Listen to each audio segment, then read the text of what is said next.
The monitor displays a flat line on the acoustic sensors. It isn't silence, though the AI keeps flagging the feed as an error. Beneath the visual feed of the frozen permafrost, the system has labeled the rhythmic vibrating pulse as a localized seismic threat.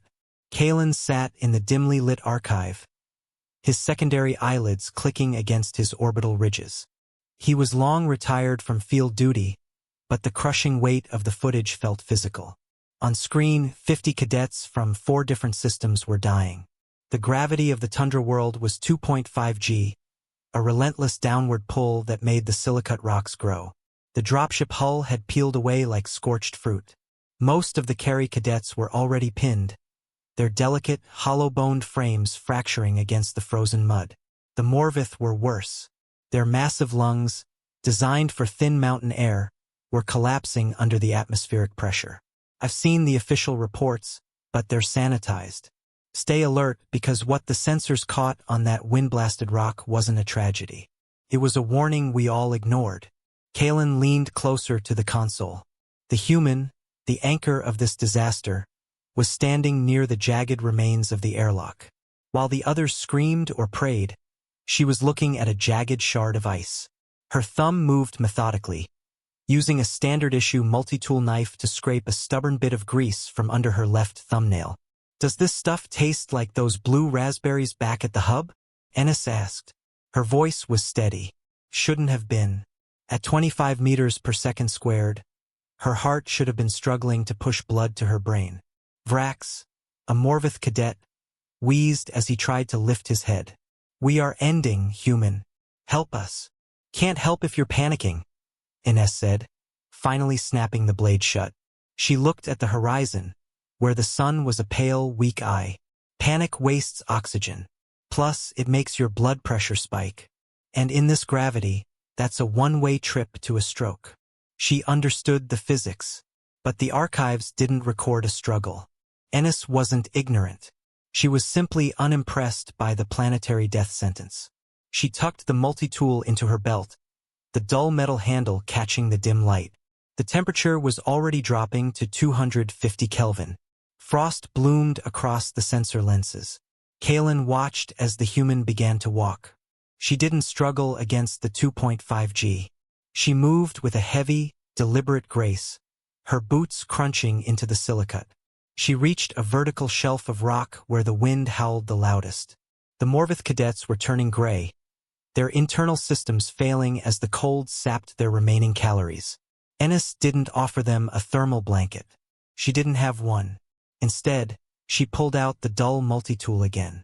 She began to strike the rock, not with desperation, but with a rhythmic mechanical force that suggested she knew exactly where the stone was brittle.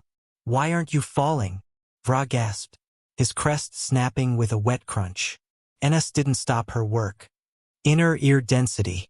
Human balance is built for uneven, high-impact terrain. My brain is basically filtering out the extra weight as background noise." Kalen watched the data readout. Her heart rate was actually slowing down. She was carving a deep, narrow trench into the leeward side of the ridge. It was a windbreak calculated to disrupt the laminar flow of the freezing air. The small knife meant for opening rations was biting deep into the stone. By the time the sun dipped below the jagged horizon, the temperature plummeted for the Venians and Carey. This was the end of the biological window. Their metabolisms could not generate heat fast enough to counter the radiator effect of the freezing wind. One by one, the cadets slumped into stasis locks, their bodies shutting down to preserve the core. Ennis, however, was just finishing her trench. The sensor data showed her core temperature dipping, then suddenly stabilizing. Kalen adjusted the thermal overlay. Her chest and upper back were glowing with intense infrared heat. It was a localized furnace. The human wasn't shivering. Instead, she was utilizing her brown adipose tissue, a biological survival mechanism that converted fat directly into heat without the need for muscular tremors.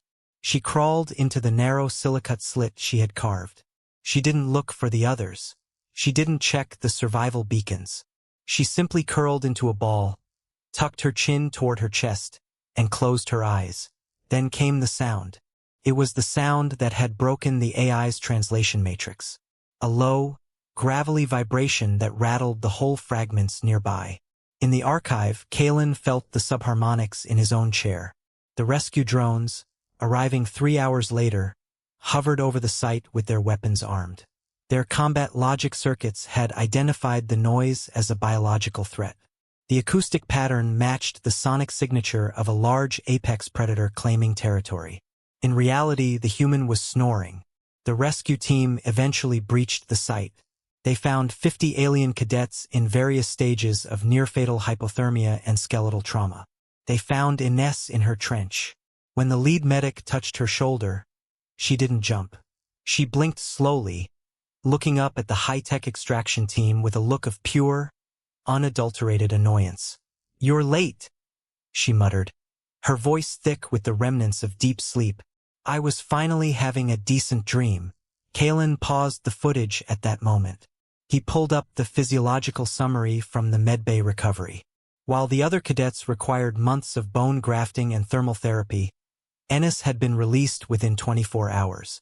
The data showed that during her nap, her body had entered a state of REM sleep efficiency that was mathematically impossible for a non-death worlder. She hadn't been resting. She had been regenerating. The extreme stress of the 2.5G and the freezing cold had triggered a neural response that allowed her brain to repair cellular damage at 4 times the standard rate. To the rest of the galaxy, the tundra was a meat grinder. To Ines, it was a quiet place to catch up on sleep. Kalen stood up from his console, his joints aching. The small, dented multi-tool knife sat in a containment unit on the desk. After the incident, the Academy had confiscated it. It was no longer listed as a cadet pocket blade. In the official armory logs, it had been reclassified as a microterraforming kinetic implement. The air in the archive felt too warm. Kalen adjusted the climate control, but the feeling of suffocating heat remained. He looked at the blade, then back at the image of the human girl on the screen. She had carved a home out of a planet that was trying to crush her. The truth is, the universe is full of things that can kill you. But none of them are as terrifying as a creature that looks at an extinction event and decides it's the perfect time for a nap. Kalen reached out, his hand hovering over the lock on the containment unit. He didn't open it. He just wondered how many other ordinary tools the humans carried and what they would do with them when they finally stopped being bored. He turned off the screen, but the rhythmic pulse of the snoring seemed to echo in the silence of the room.